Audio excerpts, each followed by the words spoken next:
ಇವತ್ತು ಭಾರತವನ್ನ ಹಾಳು ಮಾಡಲು, ಭಾರತವನ್ನ ಒಡೆಯಲು ಹಲವಾರು ಕುತಂತ್ರಗಳು, ಹಲವಾರು ಷಡ್ಯಂತ್ರಗಳು ಆಗಾಗ ನಡೀತಾನೆ ಇರುತ್ತವೆ. ಹೀಗಾಗಿ ಬೇರೆ ಬೇರೆ ದೇಶಗಳಿಂದ ಕೆಲವೊಂದು ಭಾರತದ ಸಂಘಟನೆಗಳಿಗೆ ದುಡ್ಡು ಕೂಡ ಇಲ್ಲಿಗಲ್ ಆಗಿ ಬರ್ತಾ ಇದೆ. ಅಂತಹ ದುಡ್ಡನ್ನ ಕಾನೂನು ಬಾಹಿರವಾಗಿ ಒಂದು ದೇಶದಿಂದ ಇನ್ನೊಂದು ದೇಶಕ್ಕೆ, ಒಂದು ವ್ಯಕ್ತಿಯಿಂದ ಇನ್ನೊಬ್ಬ ವ್ಯಕ್ತಿಗೆ ಕಳಿಸುವುದನ್ನ ಮನಿ ಲಾಂಡ್ರಿಂಗ್ ಅನ್ನುತ್ತಾರೆ. ಹೌದು, ಇಂತಹ ಅಪರಾಧಗಳನ್ನ, ಇಂತಹ ಕ್ರೈಮ್ಗಳನ್ನ ತಡೆಯಲು ಒಂದು ಸಂಸ್ಥೆಯ ಬಗ್ಗೆ ನಾವು ಆಗಾಗ ಕೇಳುತ್ತಾನೆ ಇರುತ್ತೇವೆ. ಹೌದು, ಅದುವೇ ಇಡಿ ಅಂದರೆ ಎನ್ಫೋರ್ಸ್ಮೆಂಟ್ ಡೈರೆಕ್ಟರೇಟ್ ಅಂತ ಅರ್ಥ. ಹೌದು, ಅಷ್ಟಕ್ಕೂ ಈ ಇಡಿ ಅಂದರೇನು? ಕನ್ನಡದಲ್ಲಿ ಇಡಿ ಅಂದ್ರೆ ಎನ್ಫೋರ್ಸ್ಮೆಂಟ್ ಡೈರೆಕ್ಟರೇಟ್ಗೆ ಏನಂತ ಕರೀತಾರೆ? ಯಾವೆಲ್ಲ ಅಪರಾಧಗಳು ಈ ಇಡಿಯ ಅಂಡರ್ ಬರುತ್ತದೆ? ಇಡಿ ಇಲ್ಲಿಯವರೆಗೆ ಯಾವೆಲ್ಲ ಪ್ರಕರಣಗಳನ್ನ, ಅಪರಾಧಗಳನ್ನ ಪತ್ತೆ ಹಚ್ಚಿದೆ ಅನ್ನೋದನ್ನ ಒಂದೊಂದಾಗಿ ಈ ವಿಡಿಯೋದಲ್ಲಿ ತಿಳಿದುಕೊಳ್ಳೋಣ.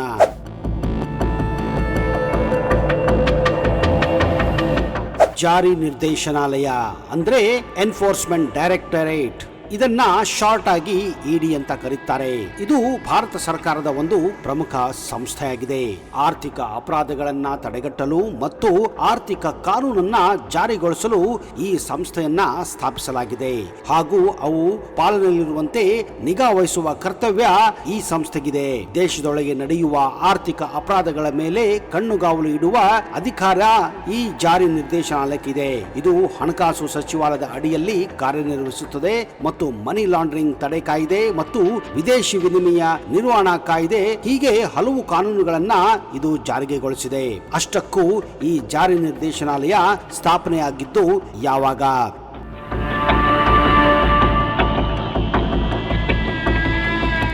1956 ಮೇ 1ನೇ ತಾರೀಕು ಕೇಂದ್ರ ಸರ್ಕಾರ ವಿದೇಶಿ ವಿನಿಮಯ ನಿಯಂತ್ರಣ ಕಾನೂನುಗಳ ಪಾಲನೆಗೆ ಜಾರಿ ಘಟಕವನ್ನ ಸ್ಥಾಪಿಸುತ್ತದೆ. ವಿದೇಶಿ ವಿನಿಮಯ ನಿಯಂತ್ರಣ ಕಾಯ್ದೆ 1947ರ ಸಂಪೂರ್ಣ ಪಾಲನೆಯೇ ಇಲಾಖೆಯ ಮುಖ್ಯ ಕರ್ತವ್ಯವಾಗಿದೆ.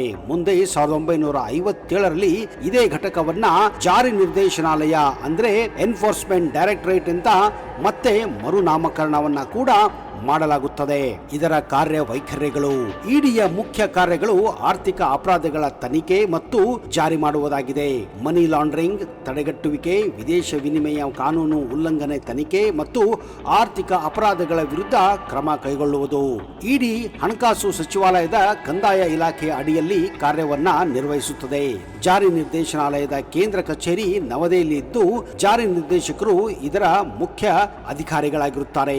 ಆರಂಭದಲ್ಲಿ ಈ ಘಟಕವು ಜಾರಿ ನಿರ್ದೇಶಕರಾಗಿ ಕಾನೂನು ಸೇವಾ ಅಧಿಕಾರಿಯ ನೇತೃತ್ವದಲ್ಲಿತ್ತು. ಅವರಿಗೆ ಭಾರತೀಯ ರಿಸರ್ವ್ ಬ್ಯಾಂಕ್ನಿಂದ ನಿಯೋಜನೆಯ ಮೇಲೆ ಬಂದ ಅಧಿಕಾರಿ ಮತ್ತು ವಿಶೇಷ ಪೊಲೀಸ್ ಸ್ಥಾಪನೆಯ 3 ಇನ್ಸ್ಪೆಕ್ಟರ್ಗಳು ಸಹಾಯ ಮಾಡುತ್ತಿದ್ದರು. ಈ ಘಟಕವು 2 ಶಾಖೆಗಳನ್ನ ಮೊದಲಿಗೆ ಹೊಂದಿತ್ತು. ಒಂದು ಮುಂಬೈನಲ್ಲಿದ್ದರೆ ಇನ್ನೊಂದು ಕೋಲ್ಕತ್ತಾದಲ್ಲಿತ್ತು. ಕೇಂದ್ರ ಕಚೇರಿ ಹೊರತುಪಡಿಸಿ ಇತರ 5 ಪ್ರಾದೇಶಿಕ ಕಚೇರಿಗಳು ದೇಶದ ಪ್ರಮುಖ ನಗರಗಳಾದ ಮುಂಬೈ, ಚೆನ್ನೈ, ಚಂಡೀಗಢ, ಕೋಲ್ಕತ್ತಾ ಹಾಗೂ ನವದೆಹಲಿಯಲ್ಲಿವೆ. ಪ್ರಾದೇಶಿಕ ಕಚೇರಿಗಳಲ್ಲಿ ವಿಶೇಷ ಜಾರಿ ನಿರ್ದೇಶಕರು ಮುಖ್ಯಸ್ಥರಾಗಿ ಇಲ್ಲಿ ಕಾರ್ಯವನ್ನ ನಿರ್ವಹಿಸುತ್ತಾರೆ. 3ನೇ ಹಂತದ ಕಚೇರಿಗಳಾಗಿ ವಲಯ ಕಚೇರಿಗಳು ಅಸ್ತಿತ್ವದಲ್ಲಿದ್ದು ಅವು ಅಹಮದಾಬಾದ್, ಬೆಂಗಳೂರು, ಚಂಡೀಗಢ, ಚೆನ್ನೈ, ಕೊಚ್ಚಿ, ದೆಹಲಿ, ಪಣಜಿ, ಗುವಾಹಟಿ, ಹೈದರಾಬಾದ್, ಜೈಪುರ್, ಜಲಂಧರ್, ಕೋಲ್ಕತ್ತಾ, ಲಕ್ನೋ, ಮುಂಬೈ, ಪಾಟ್ನಾ ಹಾಗೂ ಶ್ರೀನಗರಗಳಿವೆ. ಜಂಟಿ ಜಾರಿ ನಿರ್ದೇಶಕರು ಇವುಗಳ ಮುಖ್ಯಸ್ಥರಾಗಿರುತ್ತಾರೆ.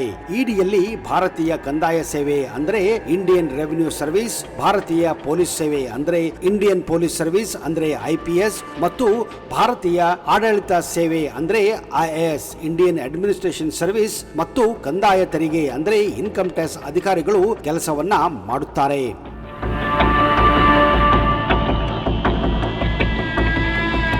ಇದರ ಪ್ರಮುಖ ಕಾನೂನುಗಳು: ಇಡಿ 2 ಮುಖ್ಯ ಕಾನೂನುಗಳನ್ನ ಜಾರಿಗೊಳಿಸುತ್ತದೆ. ಒಂದು ಮನಿ ಲಾಂಡ್ರಿಂಗ್ ತಡೆ ಕಾಯ್ದೆ, ಇದನ್ನ PMLA ಅಂತ, ಮತ್ತು ವಿದೇಶಿ ವಿನಿಮಯ ನಿರ್ವಹಣಾ ಕಾಯ್ದೆ, ಇದನ್ನ FEMA ಅಂತ ಕರೆಯುತ್ತಾರೆ.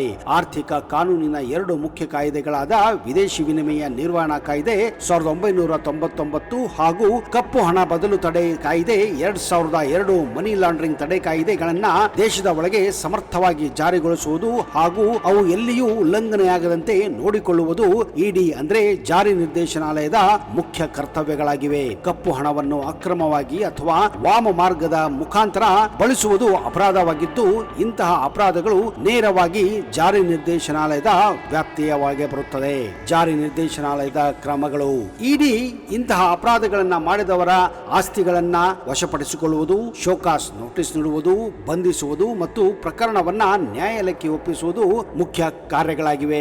ಇದರ ಉದ್ದೇಶ ಆರ್ಥಿಕ ಅಪರಾಧಗಳನ್ನ ತಡೆಗಟ್ಟುವುದು, ಭಾರತದ ಆರ್ಥಿಕ ವ್ಯವಸ್ಥೆಯ ಸಮಗ್ರತೆಯನ್ನ ಕಾಪಾಡಿಕೊಳ್ಳುವುದು ಮತ್ತು ಆರ್ಥಿಕ ಅಪರಾಧವನ್ನ ಶಿಕ್ಷಿಸುವುದಾಗಿದೆ. ಹಾಗಾದ್ರೆ ಇತ್ತೀಚೆಗೆ ಜಾರಿ ನಿರ್ದೇಶನಾಲಯ ಕೆಲವು ಪ್ರಕರಣಗಳನ್ನ ಭೇದಿಸಿತ್ತು. ಅವುಗಳಲ್ಲಿ ಪ್ರಮುಖ ಪ್ರಕರಣಗಳಲ್ಲಿ ವಿಜಯ್ ಮಲ್ಯ ಪ್ರಕರಣ ಒಂದು. ಜಾರಿ ನಿರ್ದೇಶನಾಲಯವು ತನ್ನ ಉದ್ದದ ಚಾರ್ಜ್ ಶೀಟ್ ನಲ್ಲಿ ಸುಮಾರು 5300 ಪುಟಗಳನ್ನು ಹೊಂದಿತ್ತು. Vijay Mallya, king Fisher airlines limited ಮತ್ತು ಯುನೈಟೆಡ್ ಬ್ರೇವರೇಜ್ ಲಿಮಿಟೆಡ್ ವಿರುದ್ಧ ಹಣ ವರ್ಗಾವಣೆ ತಡೆ ಕಾಯ್ದೆ ಅಡಿಯಲ್ಲಿ ಇವರನ್ನ ಬಂಧಿಸಲಾಗಿತ್ತು. ಈ ಪ್ರಕರಣವು ಹಣ ವರ್ಗಾವಣೆ ಮತ್ತು ವಂಚನೆ ಆರೋಪಗಳನ್ನ ಒಳಗೊಂಡಿತ್ತು. ವಿಜಯ್ ಮಲ್ಯ ಪ್ರಕರಣ ಇಡೀ ಕರ್ನಾಟಕಕ್ಕೆ ಅಲ್ಲದೆ ಇಡೀ ಭಾರತಕ್ಕೆ ಅಲ್ಲದೆ ವಿಶ್ವಕ್ಕೆನೆ ಜಗಜ್ಜಾಹೀರಾತಾಗಿತ್ತು. ಇದೇ ಕಾರಣ ವಿಜಯ್ ಮಲ್ಯ ರಾತ್ರೋರಾತ್ರಿ ಇಂಗ್ಲೆಂಡ್ಗೆ ಓಡಿಹೋಗಿದ್ದು ನಿಮಗೆಲ್ಲ ಗೊತ್ತಿರುವ ವಿಷಯ. ಡಿಕೆ ಶಿವಕುಮಾರ್ ಪ್ರಕರಣ. ಡಿಕೆ ಶಿವಕುಮಾರ್ ಅವರು ಸಿದ್ದರಾಮಯ್ಯ ನೇತೃತ್ವದ ಕಾಂಗ್ರೆಸ್ ಸರ್ಕಾರದಲ್ಲಿ ಇಂಧನ ಸಚಿವರಾಗಿದ್ದಾಗ 2013 ಏಪ್ರಿಲ್ 1ರಿಂದ 2018 ಏಪ್ರಿಲ್ 30 ಅವಧಿಯಲ್ಲಿ ಆದಾಯಕ್ಕೂ ಮೀರಿ ಆಸ್ತಿ ಗಳಿಸಿದ್ದರು. 74.93 ಕೋಟಿ ರೂಪಾಯಿ ಮೌಲ್ಯದ ಸಂಪತ್ತು ಗಳಿಸಿದ್ದಾರೆ ಅಂತ ಸಿಬಿಐ ಆರೋಪ ಮಾಡಿತ್ತು.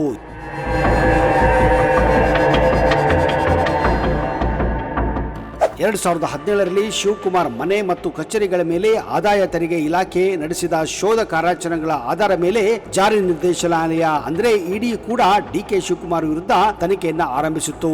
ಆಮೇಲೆ ಅವರನ್ನ ದೆಹಲಿಯ ತಿಹಾರ್ ಜೈಲಿಗೂ ಕಳಿಸಿದ್ದು ನಿಮಗೆಲ್ಲ ಗೊತ್ತು. ತಿಹಾರ್ ಜೈಲಿನಲ್ಲಿ ಡಿಕೆ ಶಿವಕುಮಾರ್ ತಿಂಗಳುಗಟ್ಟಲೆ ಇದ್ದು ಆಮೇಲೆ ಬೇಲ್ ಮೇಲೆ ಈಗಲೂ ಕೂಡ ಹೊರಗೆ ಇದ್ದಾರೆ. 2G ಸ್ಪೆಕ್ಟ್ರಮ್ ಪ್ರಕರಣ. ಭಾರತದ ಅತಿ ದೊಡ್ಡ ಭ್ರಷ್ಟಾಚಾರ ಪ್ರಕರಣಗಳಲ್ಲಿ ಒಂದಾದ 2G ಸ್ಪೆಕ್ಟ್ರಮ್ ಹಂಚಿಕೆ ಹಗರಣವನ್ನ ಇಡಿ ತನಿಖೆ ಮಾಡಿತ್ತು. ಈ ತನಿಖೆಯು ಹಲವಾರು ರಾಜಕಾರಣಿಗಳು ಮತ್ತು ವ್ಯವಹಾರ ಕಾರ್ಯನಿರ್ವಾಹಕರ ವಿರುದ್ಧ ಮೊಕದ್ದಮೆಯನ್ನು ಹೂಡಲು ಕಾರಣವಾಗಿತ್ತು. PNB ಹಗರಣ, ಪಂಜಾಬ್ ನ್ಯಾಷನಲ್ ಬ್ಯಾಂಕ್ ಹಗರಣ, 13,000 ಕೋಟಿಗೂ ಹೆಚ್ಚು ಮೌಲ್ಯದ ವಂಚನೆಯ ವಹಿವಾಟವನ್ನ ಒಳಗೊಂಡ ಪಂಜಾಬ್ ನ್ಯಾಷನಲ್ ಬ್ಯಾಂಕ್ ಹಗರಣ ತನಿಖೆಯಲ್ಲಿ ಇಡಿ ಭಾಗಿಯಾಗಿತ್ತು. ಈ ಪ್ರಕರಣವು ವಜ್ರ ವ್ಯಾಪಾರಿಯಾದಂತಹ ನೀರವ್ ಮೋದಿ ಮತ್ತು ಮೆಹುಲ್ ಚೋಕ್ಸಿ ಅವರನ್ನ ಬಂಧಿಸಲು ಕಾರಣವಾಗಿತ್ತು. INX ಮೀಡಿಯಾ ಪ್ರಕರಣದ ತನಿಖೆಯಲ್ಲಿ ಇಡಿ ಮಹತ್ವದ ಪಾತ್ರವನ್ನು ವಹಿಸಿದೆ. ಇದು ಆರ್ಥಿಕ ಅಕ್ರಮಗಳು ಮತ್ತು ಭ್ರಷ್ಟಾಚಾರವನ್ನ ಒಳಗೊಂಡಿತ್ತು. ಈ ಪ್ರಕರಣವು ಮಾಜಿ ಹಣಕಾಸು ಸಚಿವ ಪಿ ಚಿದಂಬರಂ ಸೇರಿದಂತೆ ಹಲವಾರು ಉನ್ನತ ವ್ಯಕ್ತಿಗಳನ್ನ ಬಂಧಿಸಲು ಕಾರಣವಾಗಿತ್ತು. ಇಡಿ ಇಂತಹ ಅಪರಾಧಗಳನ್ನ ಕಂಡುಹಿಡಿದಾಗ ಹೆಚ್ಚಾಗಿ ಅಂತಹವರ ಆಸ್ತಿಗಳನ್ನ ಮುಟ್ಟುಗೋಲು ಮಾಡುತ್ತದೆ. ಆಸ್ತಿಗಳು ಮುಟ್ಟುಗೋಲು. ಕಳೆದ 8 ವರ್ಷಗಳಲ್ಲಿ ಜಾರಿ ನಿರ್ದೇಶನಾಲಯವು 3,000ಕ್ಕೂ ಹೆಚ್ಚು ದಾಳಿಗಳನ್ನು ನಡೆಸಿ PMLA ಅಡಿಯಲ್ಲಿ 99 ಕೋಟಿಗೂ ಹೆಚ್ಚು ಮೌಲ್ಯದ ಆಸ್ತಿಯನ್ನ ವಶಪಡಿಸಿಕೊಂಡಿದೆ. ಬೈಜು ಪ್ರಕರಣ. 21 ನವೆಂಬರ್ 2023ರಂದು ವಿದೇಶಿ ಹೂಡಿಕೆಯನ್ನು ಆಕರ್ಷಿಸುವಾಗ ವಿದೇಶಿ ವಿನಿಮಯ ನಿಯಮಗಳನ್ನು ಉಲ್ಲಂಘಿಸಿದ ಆರೋಪದ ಮೇಲೆ ಬೈಜು ಶಿಕ್ಷಣ ವೇದಿಕೆಯ ಹಿಂದಿನ ಕಂಪನಿಯಾದ ಥಿಂಕ್ ಅಂಡ್ ಲರ್ನ್ ಮತ್ತು ಅದರ ಸಂಸ್ಥಾಪಕರಾದ ಬೈಜು ರವೀಂದ್ರನ್ ಅವರಿಗೆ ಇಡಿ 9,362 ಕೋಟಿ ಶೋಕಾಸ್ ನೀಡಿತ್ತು. ಜಾರಿ ನಿರ್ದೇಶನಾಲಯವು ಹಣ ವರ್ಗಾವಣೆ ಪ್ರಕರಣದಲ್ಲಿ ಹೆಚ್ಚಿನ ಶಿಕ್ಷೆಯ ಪ್ರಮಾಣವನ್ನ ವರದಿ ಮಾಡಿದೆ. ಆದರೆ ಇದಕ್ಕಿಂತ ಹೆಚ್ಚು ಅಂಕಿಅಂಶಗಳು ಈಗಲೂ ಇದೆ ಅಂತ ಹೇಳಲಾಗುತ್ತಿದೆ. ಹೋದ ವರ್ಷ ಜನವರಿ 31ರ ಪ್ರಕಾರ ಇಡಿ 5,906 ಜಾರಿ ಪ್ರಕರಣ ಮಾಹಿತಿ ವರದಿಯನ್ನ ದಾಖಲಿಸಿತ್ತು ಮತ್ತು 313 ಜನರನ್ನ ಅಲ್ಲಿಯವರೆಗೆ ಬಂಧಿಸಿತ್ತು. ಹೌದು ಸ್ನೇಹಿತರೆ, ದೇಶದಲ್ಲಿ ನಡೆಯುವ ಮನಿ ಲಾಂಡ್ರಿಂಗ್, ಟೆರರಿಸ್ಟ್ ಫಂಡಿಂಗ್ ಈ ಎಲ್ಲ ಅಪರಾಧವನ್ನ ಈ ಇಡಿ ಅಂದ್ರೆ ಜಾರಿ ನಿರ್ದೇಶನಾಲಯವೇ ಹ್ಯಾಂಡಲ್ ಮಾಡುತ್ತದೆ ಅನ್ನೋದು ನಿಮ್ಮ ಗಮನಕ್ಕೆ ಇರಲಿ. ಸ್ನೇಹಿತರೆ, ಈ ಜಾರಿ ನಿರ್ದೇಶನಾಲಯದ ಮತ್ತು ಇಡಿ ಬಗ್ಗೆ ಈ ಮಾಹಿತಿ ನಿಮಗೆ ಹೇಗೆ ಅನಿಸಿತ್ತು ಅನ್ನೋದನ್ನ ದಯವಿಟ್ಟು ಕಮೆಂಟ್ ಮಾಡಿ. ಇಷ್ಟವಾದರೆ ಈ ವಿಡಿಯೋನ ಲೈಕ್ ಮಾಡಿ.